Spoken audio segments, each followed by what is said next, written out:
Baghdad میں ایک بزرگ تھے تو درزیوں کا کام کرتے تھے. اللہ کے نبی حضرت ادریس علیہ السلام بھی درزیوں کا کام کرتے تھے. خوش ہوئے نا بات سن کے؟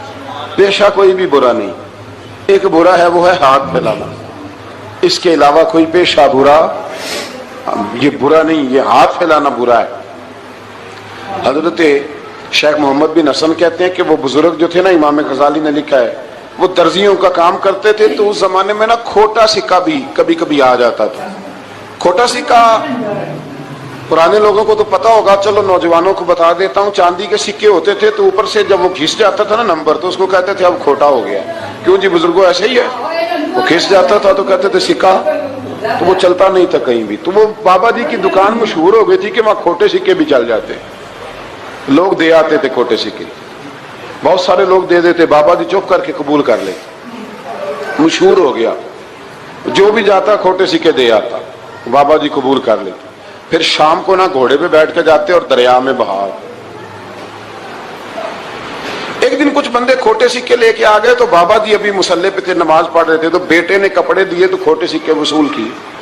تو وہ کھوٹے سکے دینے والا شخص کھوٹے سکے دے رہا تھا تو وہ بچہ کہنے لگا تم نے بڑی عرصہ بیوقوف بنایا میرے ابا کو، کھوٹے سکے دے لے جاؤ. کہنے لگا تمہیں واقعی نہیں پتا چلتا کھوٹے ہیں؟ کہا ابا جی کا نہیں مجھے پتا، پر مجھے تو پتا ہے نا، اور میرا ابا شام کو کھول کے دیکھتا ہے تو پھر جو کھوٹے کھوٹے ہوتے ہیں انہیں دریا میں بہا کے آتا ہے، لے جاؤ اپنے. اتنی دیر میں بزرگ نماز سے فارغ ہوئے، کہنے لگے نہیں نہیں بیٹے رکھ لے، کھوٹے ہی رکھ لے. سننا بات. کہا جناب کیوں؟ فرمانے لگے میں کھوٹے اس لیے رکھ لیتا ہوں کہ لوگوں نے پیسوں میں ملا کے دوسروں کو بھی تو دینے ہیں نا، تو میں چاہتا ہوں چلو باقی لوگ نقصان سے بچ جائیں، ہمارا تو گزارا ہو ہی رہا ہے، باقی لوگ نقصان سے بچ جائیں. اور فرمایا پھر میں شام کو جا کے دریا میں ڈال کے آتا ہوں کہ کہیں میری اولاد بھی ان کو آگے نہ چلا دے. میں چاہتا ہوں کہ اور لوگ اس کام سے بچ جائیں. درویش کہتے ہیں کہ جب اس بابے کا آخری وقت آیا نا تو جو اس نے جملہ کہا میرا کلیجہ پھٹ گیا. آخری وقت جو اس نے دعا مانگی تو فرماتے ہیں میرے اندر وجد اور کیف کی صورت پیدا ہو گئی. فرماتے ہیں ان بزرگوں نے اپنے آخری وقت دعا مانگی، اے اللہ میں نے ساری زندگی کھوٹے سکے قبول کیے تاکہ تیرے بندے شر سے بچ جائیں، تو یا اللہ تو بھی اس کھوٹے سکے کو قبول فرما لے. اللہ میں نے کھوٹے سکے قبول کیے، کھوٹے، تاکہ تیرے بندے تکلیف سے بچ جائیں، تو مالک میں بھی کھوٹا ہی ہوں، اللہ تو بھی اس کھوٹے کو قبول فرما لے. اور یہ دعا مانگ کے نا تو کبھی روتے کبھی ہنستے. لوگوں نے کہا کیا ہوا؟ کہتے ہیں لگتا ہے رب نے کھوٹا سکہ قبول فرما لیا، لگتا ہے کہ اللہ نے کھوٹا سکہ قبول. لوگوں کو تکلیف سے بچائیں. ہمارا وجود یارو مطلب کیا ہو جائے گا 2 منٹ کے لیے سمجھ لیں کیا ہو جائے. یعنی اگر آپ بڑے غصے سے باہر آئے اور پاپڑ بیچنے والے پہ آپ نے غصہ نکال لیا سارا، میں رات کی ڈیوٹی کر کے آیا ہوں تھکا ہوا ہوں اور تو پاپڑ بیچنے آ گیا، تم لوگ بڑے نالائق ہو بدتمیز ہو، آپ نے یہ سخت جملے کہہ دیے، چپ کر کے وہ آدمی معذرت کر کے گزر گیا، وہ تو سارا دن پریشان رہے گا نا کہ میری غریبی کا مذاق اڑا. مطلب ہو کیا گیا، ہوا کیا اگر اس نے کوئی بات کر لی. اعلیٰ حضرت فاضل بریلوی کے خلیفہ لاہور میں سید ابو البرکات شاہ صاحب رحمت اللہ تعالی علیہ، تو رات کو ایک شخص تراویح کے بعد حضرت سویا کرتے تھے. بہت سارے لوگ تو سو ہی نہیں پاتے رمضان کی راتوں میں، سو ہی نہیں پاتے، میں خود نہیں سو پاتا. اب تراویح سے اگر آپ 10:30 فارغ ہوئے تو 2 بجے اگر آپ کو دوبارہ اٹھنا ہے تو بیچ میں آپ کو کیا ملے گا؟ اگر آپ نے کچھ پڑھنا پڑھانا ہے، صبح درس دینا ہے، تو پھر تو آپ کے لیے بڑا اور یہ خاصا مشکل کام ہے، یہ خاصا مشکل کام ہے. آپ یقین کریں چند تفسیریں دیکھتے ہیں تو ٹائم بہت زیادہ ہو جاتا ہے. وہ پھر آگے سننے والوں پہ بھی ڈیپینڈ کرتا ہے ان کے مزاج مبارک کس طرح کے. سید صاحب رحمت اللہ علیہ نا عشاء کی نماز کے بعد تراویح پڑھ کے تو کچھ عبادت کی، کچھ مطالعہ کیا، صبح درس دینا تھا، تو تھوڑی دیر کے لیے بوڑھے آدمی تھے، تھک گئے تو سو گئے. ایک بندہ نہ کہیں گیا ہوا تھا تو واپس آیا تو اس نے دروازے پہ دستک دی. تو سید صاحب کے بیٹے تھے، بخاری شریف کی شرح لکھی، بڑے عالم تھے، سید محمود رضوی صاحب رحمت اللہ. رضوی صاحب کہتے میں نے دروازہ کھولا، میں نے کہا ہاں جی بولو. کہنے لگا جی میں نے سید صاحب سے ملنا ہے. مفتی اعظم پاکستان تھے وہ، لاہور میں حزب الاناف ادارہ تھا، سید ابو البرکات صاحب. میں نے حضرت صاحب سے ملنا ہے. تو کہا کوئی حکم ہو تو مجھے نہیں جی میں نے انہی سے ہی ملنا ہے. یہ بھی بڑا مسئلہ ہوتا ہے, میں نے انہی سے ہی ملنا ہے. چلو ٹھیک ہے جی انہی سے مل لو. تو کہتے ہیں اتنی دیر میں نا سید صاحب بھی اٹھ کے آ گئے. محمود کون آیا؟ تو اس نے کہا حضور میں آپ کا ایک عقیدت مند ہوں, تو میں کہیں گیا ہوا تھا تو ابھی واپس آیا ہوں, تو مسئلہ نا کئی دفعہ پوچھنا کرتا ہوں تو بھول جاتا ہوں, ذرا بات کی نزاکت کو دیکھنا, بھول جاتا ہوں. تو یاد آیا تھا تو میں نے کہا چلو ابھی پوچھ آتا ہوں, گزر رہا تھا یہاں سے. میں پوچھو. کہنے لگا جی پوچھنا یہ تھا کہ جس نے فرض جماعت کے ساتھ نہ پڑھے ہوں رمضان میں تو کیا وتر جماعت سے پڑھ سکتا ہے؟ مسئلہ پوچھنا تھا. علامہ محمود رضوی صاحب کہتے ہیں مجھے بڑا ہی غصہ آیا. میں نے کہا کہ پتہ نہیں کوئی اس وقت مشکل آ گئی ہے جو رات کو آیا ہے. کسی وقت انسان رات کو طلاق دے بیٹھتا ہے, کوئی ایسی بات ہو جاتی ہے تو عالم کے دروازے پر, یہ تو عام سا مسئلہ ہے, سویرے بھی پوچھ لیتا. اتنی تکلیف دی اس نے, کتنی بڑی اذیت ہے. اور ایسے ہوتا ہے, ہم نہیں احساس کرتے کہ یار تھوڑا سا دیکھ لیں, ماحول کو دیکھ لیں, طبیعت کو دیکھ لیں. مجھے بڑی اچھی طرح یاد ہے کہ میں نے ایک دفعہ نا ایک عالم سے مسئلہ دریافت کیا, وہ ہمارے استاد تھے, تو مجھ پہ ناراض ہوئے. میں بڑا پریشان ہوا کہ پوچھی تو میں نے دین کی بات تھی, تو استاد ہی ناراض ہو گئے. استاد واپس آئے تو یہ کہنے لگے تمہیں پتہ ہے میں شوگر کا مریض ہوں. میں بڑی تکلیف میں تھا اور میں نے نماز کے لیے میں جلدی کیوں اٹھ کے چلا گیا تھا, میں نے ایک روٹی کھانی تھی, مجھے کچھ ہو رہا تھا. تو اب میں اگر تجھے انکار کرتا, دین کی بات تھوڑا دیکھ لیا کرو, مزاج کو سمجھ لیا کرو. تم سمجھتے نہیں, احساس نہیں پیدا کرتے. وہ بڑی اس وقت چیز سمجھ میں آئی کہ کچھ چیزیں ایسی ہوتی ہیں ہر وقت انسان ایک موڈ میں نہیں ہوتا. آپ سمجھیں, بہرحال جو بات کرنا اس کو سمجھیے گا. تو وہ کہتے ہیں کہ سید صاحب نے اس کو کہا, میں بات ختم کرنے لگا ہوں, کہا کہ وہ اگر نہیں نہ پڑھے فرض جماعت کے ساتھ تو بہتر یہ ہے کہ وتر بھی جماعت سے نہ پڑھو. وہ بندہ مطمئن ہو کے چلا گیا. سید صاحب اپنے کمرے میں چلے گئے تو علامہ صاحب کہتے ہیں مجھے بڑا غصہ آیا. میں نے اس کو بلایا, میں نے کہا کہ کیا تیری جان کے مصیبت میں آئی ہوئی تھی؟ اسی وقت ہی مسئلہ پوچھنا تھا, اسی وقت ہی پوچھنا تھا, دن نہیں چڑھنا تھا, یا تجھے حضرت اسرائیل بتا گئے تھے کہ تیری آخری رات ہے؟ کہتے میں نے پورا غصہ نکالا اس پر. میں نے کہا تو بڑا ہی بیوقوف آدمی ہے, بوڑھے آدمی ہیں اور بڑی مشکل سے نیند آتی ہے, آ ہی گئی تھی تو آ گیا ہے. کہتے میں غصہ کر رہا تھا تو سید صاحب آ گئے, تو آ کے مجھے ڈانٹا, چپ کر, اس طرح کسی کے ساتھ بات کرتے ہیں. پھر اس کو کہنے لگے بھائی معاف کرنا, یہ ابھی بچہ ہے, اسے پتہ نہیں. کہتے ہیں پھر مجھے کمرے میں لے گئے اور بہت بڑا ہی جملہ کہا. اگر آپ اپنا کلیجہ ٹھنڈا کرنا چاہیں نا تو اس طرح بھی کر سکتے ہیں. بہت بڑا جملہ کہا. کہنے لگے معبود مسئلہ تو میں نے بتایا, تمہیں کیا تکلیف ہوئی؟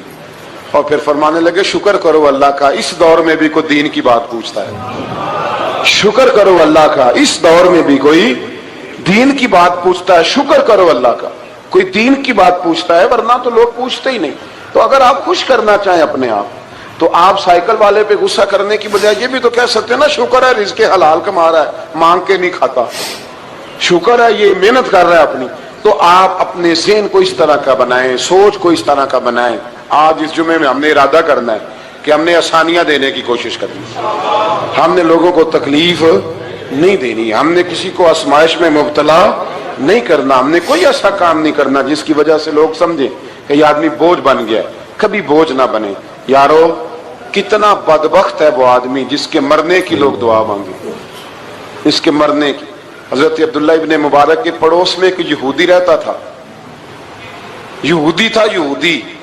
حضرت عبداللہ ابن مبارک مکان بیچنے لگے. حضرت عبداللہ ابن مبارک کا پڑوسی مکان بیچنے لگا, وہ یہودی. تو کہا تو کہا کتنے کا؟ 2000 دینار کا. 2000 دینار. تو انہوں نے کہا کہ اس گلی میں, اس محلے میں تو 1000 دینار کا مکان ہے, تو تیرا 2 کا کیوں ہے؟ کہنے لگے 1000 میرے مکان کا اور 1000 عبداللہ ابن مبارک کے پڑوسی ہونے کا. اس لیے کہ اتنا شاندار پڑوسی تمہیں کبھی نہیں ملے گا جس کی ہم نے کبھی آواز ہی نہیں سنی. 1000 روپیہ لوں گا ان کے پڑوس میں جگہ دینے کا, 1000. تو وہ شخص کہنے لگا یہ تو نے عجیب بات کر دی, حالانکہ تو یہودی ہے, یہ تو نے عجیب بات کر دی. تو کہنے لگا 3 دن میری گلی میں آ کے رہ, تو دعائیں مانگے گا کہ یا اللہ میں یہیں رہنا چاہتا ہوں. تو دعائیں مانگے گا کہ اتنا اچھا انسان, اتنا خیال رکھنے والا, اتنا خیال پیار کرے. اور یارو چھوڑو, مزدور بن جاتے ہیں. شیخ سعدی کہا کرتے تھے جب سے مخدوم بنا ہوں نا, لوگوں سے خدمت کرانے لگا ہوں, مزہ ہی نہیں آیا. مزہ تو تب آیا ہے، کبھی نانی کی خدمت، کبھی دادی کی خدمت، کبھی ابا کی خدمت، کبھی اس کی خدمت. کہتے ہیں وقت گزرا تو پھر استادوں کی خدمت، پھر اللہ نے موقع دیا تو پھر پیروں کی خدمت. اور کہتے ہیں میرا تو دل کرتا ہے میں مریدوں کی بھی خدمت ہی کروں، میرا تو دل کرتا ہے میں شاگردوں کی بھی خدمت ہی کروں. کہتے ہیں جو مزہ خدمت میں آیا ہے وہ خدمت کرانے میں یہ مزہ بھی لینے کی کوشش کریں. آج نا مخدوم بڑے ہی بن گئے ہیں، مخدوم بڑے ہی بن گئے. کس کس کی بندہ خدمت کرے؟ تو اس طرح کریں، کچھ خادم بھی تو پیدا ہونے چاہیے نا، کچھ خادم بھی پیدا ہونے چاہیے. مہمان خصوصی بڑے ہو گئے، کوشش ہونی چاہیے کچھ عام سے بھی مہمان بنے، عام سے بھی، جو خاص مہمان نہ ہوں، جن کا ارادہ ہو کہ نہیں ہم نے پیار ہی بانٹنا ہے.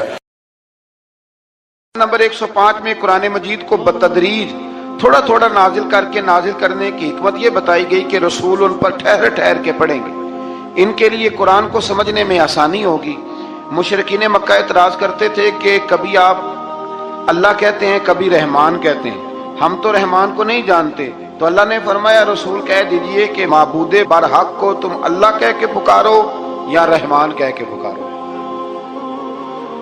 تم اسے جس نام سے بھی پکارو گے سب اسی کے نام ہے، اور اسے پکارنے میں میانہ روی سے کام لو. آخری آیت میں فرمایا کہ اللہ کی نہ کوئی اولاد ہے، نہ کوئی اس کی سلطنت میں اس کا شریک ہے، نہ اسے کسی مددگار کی ضرورت ہے، اور آپ اس کی کبریائی کو بیان کرتے رہیے. آگے شروع ہو جاتی ہے سورہ کہف. اصحاب کہف کا نام تو سنا نا ماشاءاللہ آپ حضرات. پہلے اس کی فضیلت میں ایک حدیث نہ بیان کروں. نبی کریم صلی اللہ علیہ وسلم نے فرمایا، یہ مسلم شریف کی حدیث ہے، دجال آئے گا قیامت کے قریب اور بڑے لوگوں کو گمراہ کرے گا. تو حضور نے فرمایا جو سورہ کہف کی 10 آیات زبانی یاد کر لے نا وہ دجال کے فتنے سے بچ جائے گا. اللہ توفیق عطا فرمائے. اس سورہ مبارکہ کی آیت نمبر 9 سے اصحاب کہف کا ذکر شروع ہوتا ہے. اصحاب کہف، جب حضرت عیسیٰ علیہ السلام کو اللہ کریم نے چوتھے آسمان پہ بلا لیا نا، تو دقیانوس نام کا ایک بادشاہ ہوا بنی اسرائیل کے اندر، بڑا ظالم تھا. اس نے گمراہی پھیلا دی، اور جو لوگ معاذ اللہ کفر اور شرک نہیں کرتے تھے انہیں قتل کروا دیتا. تو 7-8 نوجوان اپنا ایمان بچا کے بھاگے. او ہو اللہ اکبر، ساری دنیا مال بچا کے بھاگتی، وہ 7-8 نوجوان اپنا ایمان بچا کے بھاگے کہ یہ ہمیں کہیں کفر کی طرف نہ لوٹا دے. تو جا کے ایک غار کے اندر چلے گئے تو ایک کتا بھی ان کے ساتھ ہو گیا. انہوں نے کتے کو بڑے روڑے مارے کہ یہ اگر بھونکے گا، آواز نکالے گا تو ہم پکڑے جائیں گے، ہم نے تو چھپنا ہے. پر اس کو نہ ولیوں سے پیار ہو گیا تھا. اس نے کہا بھگاؤ جتنا مرضی مجھے، فطرت میری ہے کہ میں بھونکتا ہوں، پر جب اللہ کے ولی ہوں تو پھر میں ادب کرتا ہوں. یہ قرآنی واقعہ ہے. اچھا یہ عین وہ واقعہ ہے قرآن مجید کا کہ جو بہت ساری چیزوں پر ویسے ہی نص ہے اور بہت ساری زبانیں ویسے ہی گنگ ہو جاتی. تو وہ 6-7 لوگ تھے، وہ چلے گئے غار کے اندر، جا کے انہوں نے پناہ لے لی. بادشاہ کو پتہ چل گیا کہ غار کے اندر ہے. اچھا اللہ کی قدرت، جیسے ہی داخل ہوئے انہیں نیند آ گئی، یہ سو گئے. اور قرآن مجید کہتا ہے، قرآن مجید کے یہ لفظ ہیں کہ کتا غار کے منہ پر بازو پھیلا کے بیٹھ گیا، گویا اپنے مالکوں کی خدمت کر رہا ہے. اب میاں صاحب کی ایک بات کر لیں درمیان میں. میاں صاحب فرماتے ہیں جنہ تنا وچ عشق نہ رچیا کتے ہونا تھی چنگے، اور چلو مالک دے کر راکھی کر دے صابر بھوکے ننگے. یہ دیکھو نا کہ اتنا تو ان کے اندر بھی کمال ہے. اپنے نا دونوں بازو پھیلا کے کتا بھی غار پہ بیٹھ گیا. ان کو نیند آ گئی. بادشاہ نے پتہ کرایا کہاں بھاگ کے گئے، تو کہا وہ غار کے اندر ہیں. بادشاہ کہنے لگا کہ ان کی سزا یہ ہے کہ ایک دیوار چن دو غار کے منہ میں، غار کوئی بند کر دو. جس بندے کی ڈیوٹی لگائی نا غار چننے کی، بندہ بڑا نیک تھا، اس کو دیوار بنانے کا ذمہ دیا. اس نے نا دیوار بھی بنائی اور ایک تختی پہ نا سب کے نام لکھے، اور وہ تختی ایک صندوق میں رکھ کے وہاں بند کر دی. اور اسی طرح کی ایک تختی اس کے نیچے لکھا کہ ایک تختی ان کے ناموں کی نا میں مال خزانہ میں بھی بند کر رہا ہوں. اللہ تبارک و تعالیٰ کی قدرت کے بعد مفسرین نے لکھا ہے وہ 100 سال تک سوئے رہے، اور بعض نے لکھا ہے کہ 300 سال تک سوئے رہے. 300 سال کے بعد اس طرح ہوا کہ حکومتیں بدل گئیں. بیدروس نام کا ایک بادشاہ آ گیا، وہ بڑا نیک دل تھا. اس نے ہر طرف حضرت عیسیٰ علیہ السلام کی شریعت کا پھر سے نعرہ بلند کیا. اب نا کچھ لوگ ایسے تھے جو منکر ہو گئے تھے کہ مرنے کے بعد دوبارہ کیسے اٹھیں گے. بادشاہ ایک دن حجرے میں گیا، جا کے دعا مانگی، یا اللہ کوئی ایسی بات دکھا جس سے لوگوں کا ایمان پکا ہو جائے. اس طرح کے بادشاہ ہوا کرتے ہیں. تو رب کریم نے کہا میں نے تو پہلے یہ راز چھپا کے رکھا ہوا ہے، کھول دیتے ہیں. اس نے دعا مانگی اور ادھر کیا معاملہ ہوا، ایک چرواہا بکریاں چرانے والا وہاں سے گزرا. اس نے سوچا یہ دیوار ہے، اگر اس کا منہ کھول لوں نا کبھی تو میری بکریاں یہاں تھوڑا سا دھوپ کے اندر سستا لیا کریں گی. اس چرواہے نے کیا کیا کہ اس نے وہ دیوار گرائی تاکہ میری بکریاں اندر جایا کریں. وہ دیوار گرائی تو اس نے اندر 6-7 لوگ سوئے ہوئے دیکھے اور کتا بھی سویا ہوا دیکھا. اللہ تبارک و تعالیٰ اپنی قدرت سے، اپنے فضل سے ان کی کروٹیں بھی بدلتا رہا. اپنی قدرت سے ایک طرف انسان پڑا رہے نا تو اعضاء گل جاتے ہیں، ان کی کروٹیں بھی بدلی جاتی، مناسب روشنی بھی دی جاتی، حرارت بھی. اس نے دیوار گرائی تو ان کی آنکھ کھل گئی. ایک دوسرے سے کہنے لگے آج تو بڑی گہری نیند سوئے ہیں یار، آج تو لمبی نیند پوری کر لی. چلو بھوک بڑی لگی ہے، ایک دوست کو بھیجو. یہ سارا واقعہ قرآن مجید میں موجود ہے، میں اپنے لفظوں میں بیان کر رہا ہوں. جاؤ ایک دوست کو بھیجو بازار سے نا کھانا لے آئے. پیسے وہی 300 سال پرانی کرنسی. وہ جب نان بھائی کی دکان پہ گیا نا سامان لینے، اس کو پیسے دیے تو وہ نان بھائی نے ہاتھ پکڑ لیا، کہنے لگا میاں تو کدھر سے آیا، یہ کون سے پیسے؟ اس نے کہا پیسے کاہے کہ میں بھی سوچ رہا ہوں کہ حالات بدلے ہیں، سارے حضرت عیسیٰ کا کلمہ پڑھ رہے ہیں، ماحول اور ہے. اس نے کہا تیرے ہاتھ کوئی خزانہ لگ گیا ہے. یہ تو ہم نام سنتے تھے کہ یہاں کوئی دقیانوس نام کا بادشاہ رہا ہے، کوئی خزانہ، بتا کہاں سے لیے. شور ہوا، حاکم شہر تک خبر پہنچی، بادشاہ تک پہنچی. اس نے بتایا کہ بھئی ہم تو دقیانوس کے ڈر سے بھاگے ہیں، کل بھاگے ہیں یا آج سویرے، اتنا زیادہ ہمیں پتہ نہیں، کل یا آج سویرے بس نا. اتنا سا ہمیں یاد ہے کہ ہم گئے تھے. بہرحال لوگ جمع ہو گئے، اکٹھے ہو گئے، غار تک پہنچے. اب جو غار کے اندر تھے وہ پتہ کہتے کہتے لگتا ہے ہمارا دوست پکڑا گیا ہے. پکڑا گیا ہے تو اب بندے جمع ہو گئے. وہ اندر ڈر رہے تھے، تسبیح کر رہے تھے، اللہ کو یاد کر رہے تھے. ادھر یہ پہنچ گیا. جب ان لوگوں نے یہ جیتا جاگتا رب کے فضل کا نمونہ دیکھا اور بادشاہ نے کہا کہ یہ کیا ہے، صندوق کھولا تو اس کے اندر وہ تختی لکھی تھی کہ یہ ان کے نام ہے، یہ دقیانوس سے ڈر کے بھاگے ہوئے ہیں، یہاں یہ سو رہے ہیں. اور اسی کی ایک تختی میں نے فلاں جگہ بھی دفن کیا، وہ تختی بھی وہاں سے نکل آئی. اب سب لوگوں کی آنکھوں میں آنسو آئے اور سب کہنے لگے لا الہ الا اللہ، لا الہ الا اللہ، لا الہ الا اللہ. سب کہنے لگے ان اللہ علی کل شیء قدیر. جب ان کی بات پوری ہو گئی، لوگوں کے ایمان پختہ ہو گئے، تو اصحاب کہف کہنے لگے کہ ہمیں اب اجازت ہے، ہم پھر دوبارہ غار میں جاتے ہیں. وہ غار میں گئے تو رب نے پھر انہیں موت عطا فرمائی، نیند عطا فرمائی، تحفہ دیا.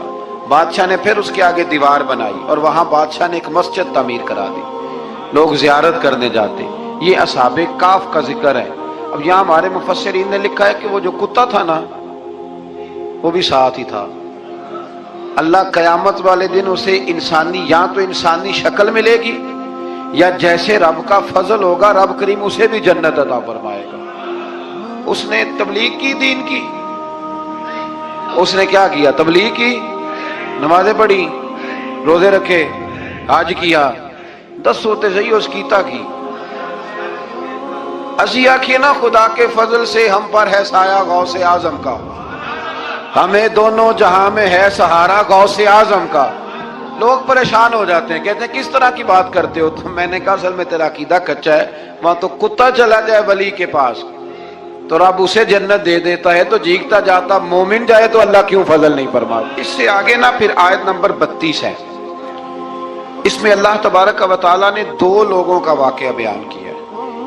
فرمایا ایک شخص کے انگوروں کے باغات تھے اور چاروں طرف سے انہیں کھجوروں کے درختوں نے گھیر رکھا تھا اور درمیان میں کھیتی بھی تھی اور بیچ میں دریا بھی بہہ رہا تھا اور ان باغات نے بہت عمدہ فصل دی.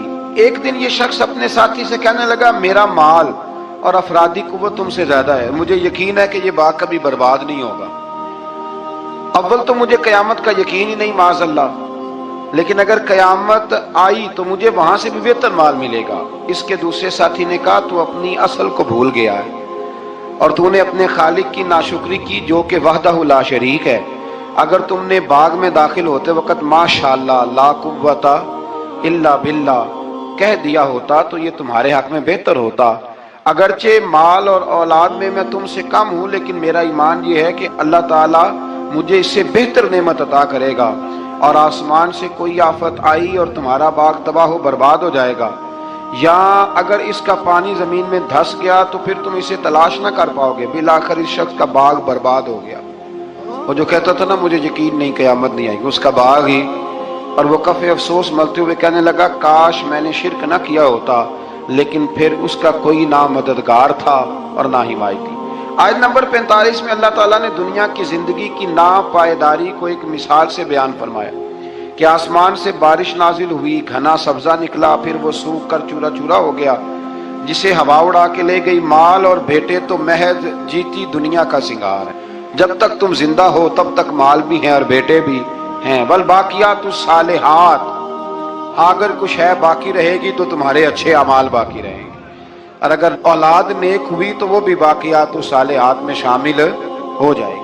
آیت نمبر 47 سے فرمایا کہ قیامت کے دن تمام روئے زمین پر ایک کھلے میدان کی صورت میں ہوگا، سب لوگ صف باندھے رب کے حضور اکیلے حاضر ہوں گے اور اپنے اعمال ناموں کو دیکھ کر خوف زدہ ہوں گے، کہیں گے ہائے افسوس اس اعمال نامے کو کیا ہوا، اس نے نہ کوئی صغیرہ گناہ چھوڑا نہ کبیرہ، مگر سب کو شمار کیا۔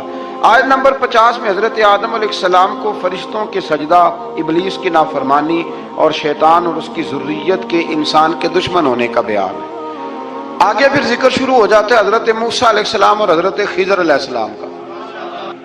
یہ لفظ خضر بھی ہے اور خضر بھی ہے، یہ دو تین طریقوں سے پڑھا جاتا ہے۔ حضرت خضر کے بارے میں مختلف روایات ہیں کہ یہ ولی ہیں کہ نبی ہیں، لیکن مضبوط رائے اکثر بزرگوں کی یہی ہے کہ یہ بھی اللہ کے نبی ہیں، اور بعض نے لکھا ہے یہ ہمیشہ سے زندہ ہیں۔ یہ دو اللہ کے نبی حضرت الیاس علیہ السلام اور حضرت خضر علیہ السلام، یہ دونوں ہر سال حج میں بھی جاتے ہیں، ہر سال حج میں بھی جاتے ہیں، کیونکہ ایک روایت ملتی ہے کہ محبوب کریم علیہ السلام حج پہ گئے تو فرمایا میں الیاس اور خضر کو پہاڑوں سے اترتے ہوئے دیکھ رہا ہوں۔ تو جن کو اللہ نے کھلی آنکھیں دی ہوتی ہیں پھر انہیں زیارت بھی ہوتی ہے، انہیں یہ نظر بھی آتے ہیں۔ حضرت خضر علیہ السلام کو اللہ نے علم لدنی عطا فرمایا۔ یہ علم لدنی اللہ جس کو اپنے پاس سے عطا کر دے اس کو علم لدنی کہتے ہیں۔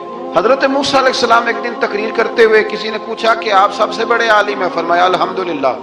تو اللہ کریم نے فرمایا نہیں ہے موسیٰ کلیم آپ سے بڑے بڑے بھی ہیں،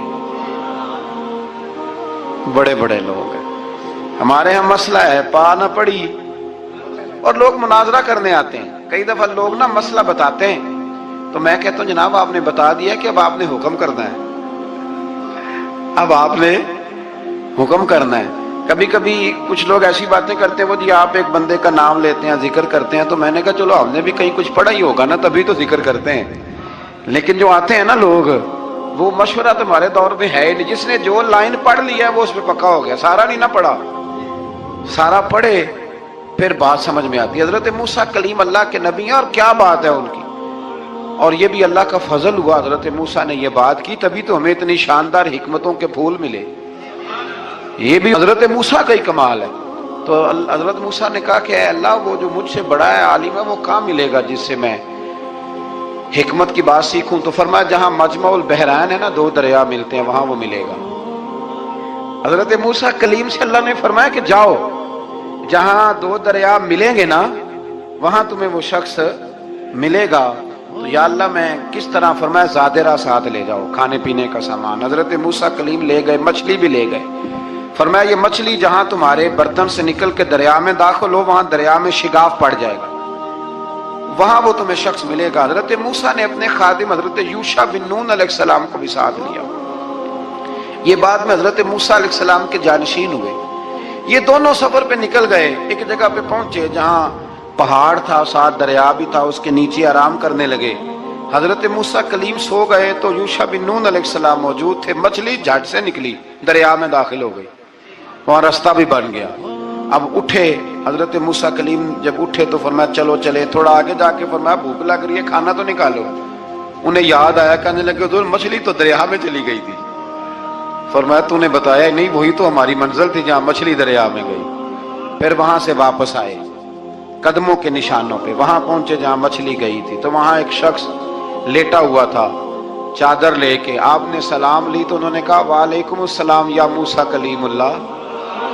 تو آپ نے فرمایا آپ کون ہیں؟ فرمایا میں وہی ہوں جس کو آپ تلاش کر رہے ہیں۔ تو فرمایا آپ نے مجھے کیسے پہچانا؟ فرمایا جس رب نے تمہیں بھیجا ہے نا، اس نے ہی مجھے بتایا ہے کہ موسیٰ آ رہے ہیں، موسیٰ آ رہے ہیں۔ اب حضرت خضر نے جو کچھ فرمایا وہ بھی بڑا شاندار ہے۔ فرمایا موسیٰ کچھ باتیں ایسی ہیں جن کا آپ کو علم ہے اور مجھے نہیں، اور کچھ ایسی ہیں جن کا مجھے علم ہے اور آپ۔ اللہ اکبر، یہ کبھی ہماری سمجھ میں بات آ جائے، یہ کبھی سمجھ میں آ جائے۔ کچھ باتیں ایسی ہیں جس کا مجھے علم ہے، اور یہ بڑے بڑے سیانے بندے نہیں مانتے، بڑے بڑے۔ میں عالم ہوں جی، تو آپ عالم ہیں میاں ایک شعبے کے، لیکن بہت سارے دنیا میں شعبے ہیں نا، دین کے عالم کا درجہ سب سے بڑا ہے، لیکن قانونی مشاورت کرنی ہے تو آپ وکیل سے کریں گے، گاڑی کے بارے میں پوچھنا ہے تو کسی مکینک سے پوچھیں، لیکن آپ بن کے نہ بیٹھ جائیں۔ فرمایا جس کا آپ کو علم ہے مجھے نہیں، اور جس کا مجھے علم ہے ان میں سے آپ کو نہیں۔ تو کہا میں پھر آپ کے ساتھ رہنا چاہتا ہوں اور میں وہ سیکھنا چاہتا ہوں جو آپ بتا رہے ہیں۔ تو حضرت خضر فرمانے لگے صبر کر لیں کہ میرے ساتھ، یہ سب سے مشکل کام ہے، یہ سب سے، یعنی ہر بات کی تو یہاں لوگوں کو وضاحت چاہیے۔ کھانسے بھی تو آپ کو بتانا پڑے گا کھانسے کیوں، ہنسے بھی تو آپ کو بتانا پڑے گا ہنسے کیوں۔ بھئی بزرگ ہیں، بزرگوں کی باتوں میں حکمتیں ہوتی ہیں، لیکن ہم حکمت کی طرف جانے کو تیار نہیں ہوتے، ہمیں تو فوری طور پہ جواب چاہیے، حل چاہیے۔ حضرت موسیٰ علیہ السلام جناب خضر کے ساتھ چلے، فرمایا صبر کروں گا، میں چلتا ہوں آپ کے ساتھ۔ دریا کے قریب گئے کشتی میں بیٹھنے کے لیے، تو کشتی والوں نے حضرت خضر کو پہچان لیا، بغیر کرائے کے سوار کرایا، اور جب پار اترنے لگے تو حضرت خضر نے کشتی کا ایک تختہ ہی توڑ دیا۔ حضرت موسیٰ کہنے لگے یہ آپ نے کیا کیا؟ انہوں نے نیکی کی، آپ نے تختہ توڑ دیا۔ فرمایا آپ کو کہا تھا نا آپ نے صبر نہیں کرنا، آپ کو کہا تھا نا۔ فرمایا چلو میں صبر کروں گا۔ تھوڑا آگے گئے تو ایک نوجوان لڑکا، ابھی چھوٹی عمر ہے، وہ ملا۔ حضرت سیدنا خضر علیہ السلام نے اسے قتل ہی کر دیا۔ فرمانے لگے آپ نے قتل ہی کر دیا؟ ایک قرآن مجید ہے بھائی، میں کبھی کبھی سوچتا ہوں یہ ہم کسی درویش کی بات سناتے تو بندے اڑ جاتے، فتوے نکلتے کہ نہ نکلتے؟ میرا خیال ہے ہر مسجد سے نکلتے، اور فتوے ایک ایک جتنے مسجد میں نمازی ہوتے سب کے ہاتھوں میں فتوے ہوتے۔ قتل کر دیا، قتل ہی ہو گیا بندہ۔ تو حضرت سیدنا موسیٰ علیہ السلام فرمانے لگے آپ نے قتل ہی کر دیا۔ فرمایا میں نے کہا تھا نا آپ نے صبر نہیں کرنا۔ آپ فرمانے لگے چلو اگر اب میں بولا نا تو بے شک آپ مجھے علیحدہ کر دیجیے گا۔ حضرت موسیٰ کلیم اب بولا تو علیحدہ کر دیا۔ ایک بستی میں داخل ہوئے، بستی کے لوگوں سے پانی مانگا تو انہوں نے پانی بھی نہ دیا، آرام کرنے کو جگہ بھی نہ دی، پر وہاں ایک دیوار گر رہی تھی، حضرت خضر علیہ السلام نے سیدھی کرنی شروع کر دی، ساری دیوار بنائی۔ تو حضرت موسیٰ کہنے لگے کن لوگوں کی خدمت کر رہے ہو جنہوں نے پانی بھی نہیں دیا، جنہوں نے پانی تک نہیں پوچھا؟ فرمانے لگے بس بھئی آپ نے وعدہ کیا تھا کہ اب بولیں گے تو بے شک علیحدہ کر دینا، آپ بولیں اب آپ کا اور میرا ساتھ زیادہ نہیں چل سکتا، آپ بولیں۔ جو بول پڑے نا، غلامی کرے تو رستے لمبے چلتے ہیں، اور جو بولے نا جس کو وضاحتیں چاہیے ہو وہ غلام نہیں ہوتا، اس کے ساتھ پھر باتیں لمبی۔ ہاں تو آنکھ بند کر کے چل، ہاں آزم جاتے لائیے ہی نہ تجھے لائیے تھے، پھر آنکھ بند کر کے پیچھے چل کے بات ختم ہو گئی۔ حضرت خضر علیہ السلام نے جب کہا نا کہ اب آپ کا وعدہ ختم ہو گیا، فرمایا میں آپ کو جانے سے پہلے حکمت بتاتا ہوں، یہ وہ علم ہے جو اللہ نے مجھے اپنے پاس سے عطا فرمایا، یہ وہ ہے جو علم لدنی ہے۔ کہا جناب کیا مطلب؟ فرمایا وہ جو میں نے تختہ توڑا تھا نا، تو یہ مسکین بچے ہیں جن کی کشتی تھی، تو دریا کے اس پار بادشاہ کھڑا تھا، وہ جو صحیح صحیح کشتیاں ہوتی تھی قبضے کر لیتا تھا، اور جو تھوڑی سی ٹوٹی پھوٹی ہوتی تھی نا وہ چھوڑ دیا کرتا تھا۔ تو میں نے تھوڑی سی کشتی ان کی اس لیے توڑ دی ہے تاکہ دیکھے گا تو چھوڑ دے گا، اس لیے میں نے بھلا کیا ہے۔ اور فرمایا وہ جو بچہ میں نے قتل کیا نا، وہ شروع سے ہی کفر کا دل دادا تھا، اس کے ماں باپ نیک تھے، اگر بڑا ہوتا جوان ہوتا تو ہو سکتا ہے ماں باپ کو بھی کفر میں مبتلا کر دیتا، اب اس کے بدلے اللہ انہیں صالح بیٹا عطا فرمائے گا. تو یہ بھی میں نے اللہ کے دیے ہوئے علم سے کیا. اور فرمایا یہ جو دیوار میں نے نبی ہو کے یا ولی ہو کے مزدوری کر کے دیوار بنائی ہے نا، اللہ اکبر، فرمایا یہ دیوار عام لوگوں کی نہیں، یہ یتیم بچوں کا خزانہ ہے دیوار کے نیچے. یہ گر جاتی تو خزانہ ظاہر ہو جاتا. اور بچائی اس لیے ہے کہ وکان ابوہما صالحا، ان بچوں کا باپ نیک آدمی تھا. ان کا باپ، قاضی ثناء اللہ صاحب پانی پتی فرماتے ہیں ڈائریکٹ باپ نہیں تھا، 7ویں نسل میں جا کے باپ بنتا تھا. سن لیں یہ بھی بات، ایک بندہ نیک ہو تو اس کی 7 نسلوں تک رب خزانوں کی بھی حفاظت فرماتا ہے. اب آپ اندازہ فرمائیں کہ بات کتنی دور تک جاتی ہے. بزرگوں کی باتوں میں نا حکمتیں ہوتی ہیں، دانائیاں ہوتی ہیں. یہ طریقت کے جو لوگ ہوتے ہیں انہیں سبق یہ دیا جاتا ہے کہ آمنا وصدقنا، ماننا ہے اور تصدیق کرنی. ہمارا معاملہ یہ ہے کہ یہاں وضاحت دینی پڑتی. وہ جی وہاں کیا ہوا تھا، وہ جو گاڑی آپ کے پاس ہے تو وہ کہاں سے آئی، تو وہ جو کل آپ نیا جوڑا پہن کے آئے تھے تو وہ کدھر سے آیا. تو جو لوگ وضاحتیں مانگتے ہیں وہ اپنے نہیں ہوتے، ان کا غلامی کا رشتہ نہیں ہوتا. حبیب اور ہوتا ہے، شریک اور ہوتا ہے. شریک وضاحتیں مانگتے ہیں، حبیب محبت کرتے ہیں. ہمارا آج سب سے بڑا المیہ یہ ہے، سب سے بڑا، کہ ہم کسی حکمت کے تحت کوئی بندہ اگر کوئی کام کر رہا ہے تو مجبوری ہے کہ ہمیں وہ حکمت بتائی جائے. ایسا نہ کریں. یہ طریقہ حضرت غوث اعظم رضی اللہ تعالیٰ عنہ، حضور غوث پاک رضی اللہ تعالیٰ عنہ کو ایک شخص ملنے آ گیا. ملا علی قاری نے لکھا ہے، آپ کے ایک مرید نے کہا چل میرے پیر سے ملنے. کہنے لگا میں نہیں جاتا ملنے کسی پیر شیر سے. کہا نہیں آؤ تو صحیح. وہ آیا نا تو اس نے دیکھا کہ 50 گھوڑے عربی نسل کے کھڑے ہیں غوث پاک کے دروازے، موٹے تازے چوڑے عربی نسل کے گھوڑے. اس کے ذہن میں خیال آیا، کہنے لگا یار سواری کے لیے اگر رکھے ہیں تو ایک بھی کافی تھا، 50 کی کیا ضرورت تھی. اللہ اکبر. اب واقعی 50 کھڑے تھے، مرید کے پاس جواب ہی کوئی نہیں تھا. کہنے لگا یار پتہ مجھے بھی کوئی نہیں، لیکن حضرت صاحب نے رکھے ہیں تو حکمت ضرور کوئی ہوگی، حکمت ضرور کوئی، اس کی کوئی حکمت ہوگی. اللہ اکبر. وہ چلے گئے واپس. وہ روز تنقید کرتا، کیسا تیرا پیر ہے 50 گھوڑے رکھے ہوئے، کیسے تیرا پیر ہے 50 گھوڑے رکھے ہوئے. کچھ دن گزرے تو ملا علی قاری کہتے ہیں وہ اعتراض کرنے والے کے پیٹ میں کوئی تکلیف ہوئی. بغداد کے سب سے بڑے طبیب کے پاس گیا. اس نے کہا تیرا تو جگر تباہ ہو گیا ہے، عربی نسل کا ایک گھوڑا چاہیے، اس کو ذبح کریں گے، اس کا جگر نکالیں گے، اس کی دوائی بنا کے تجھے کھلائیں گے اور 50 گھوڑے ہوں گے تو تو بچے گا. اب پریشان ہو گیا، کہنے لگا گھوڑے ہیں تو صحیح، پر جو میں حال کر رہا ہوں گا گھوڑے تو نہیں ملیں گے، میرا تو جوتوں والا کام ہے، وہ شاید مل جائیں. لیکن جب انسان مرنے لگتا ہے تو پھر اس کو ڈوبتے کو تنکے کا سہارا. اپنے دوست کے پاس گیا، کہنے لگا چل تیرے پیر کے پاس چلے. اس نے کہا تجھے نہیں لے کے جانا، تو تنقید کرتا ہے. کہتا ہے ایک دفعہ چاہیے کیا؟ کہا گھوڑے. کہنے لگا تیرے لیے رکھے ہیں کوئی، جا دوڑ جا، میرے حضرت صاحب کی ضرورت کیا ہے. لیکن جب غوث اعظم کی خانقاہ میں داخل ہوئے نا تو حضور غوث اعظم اٹھ کے ملے. اللہ والے دلوں میں باتیں نہیں رکھتے. ماتھا چوما اور فرمانے لگے میاں تو ایک دن نا میری گلی سے گزر رہا تھا تو میری تیرے اوپر نظر پڑی، جو مجھے نظر آیا تو بیمار ہوگا اور تیرا علاج عربی نسل کے 50 گھوڑوں کی وجہ سے ہوگا، تو میں نے تیرے لیے لا کے کھڑے کیے ہوئے ہیں، تیرے لیے ہی کھڑے کیے ہیں. تو نا گھر بھی لے جانے کی ضرورت نہیں، چارہ بھی میرے مرید ہی ڈال دیا کریں گے. تو اس طرح کرنا، روز آنا ایک گھوڑا لے جانا، پھر اگلے دن آنا تو دوسرا. وہ خدا کے بندے تیرے لیے رکھے تھے، تو تنقید کر رہا ہے. اللہ کے بندے پردہ پوش ہوتے ہیں. ہاں شرط یہ ہے کہ وہ بندہ صالح ہو، دیندار ہو. وہ والا پیر نہ ہو جو نماز بھی نہ پڑھے اور گھوڑے 15 رکھے ہوئے ہوں اس نے، وہ والا معاملہ نہ ہو. تو میرے عزیز یہ یاد رکھیں کہ اللہ تبارک و تعالیٰ کا بندہ جب آپ کا روحانی علاج کرتا ہے نا، روحانی علاج سے مطلب جادو ٹونے کا علاج نہیں، روحانی علاج وہ ہوتا ہے کہ میرے گناہوں کا علاج ہوتا ہے، حسد بغض کینہ عداوت یہ نکل جائے. تو وہ کچھ ایسے نسخے بتاتا ہے جو سمجھ میں مرید کی نہیں آتے لیکن وہ ضروری ہوتے ہیں.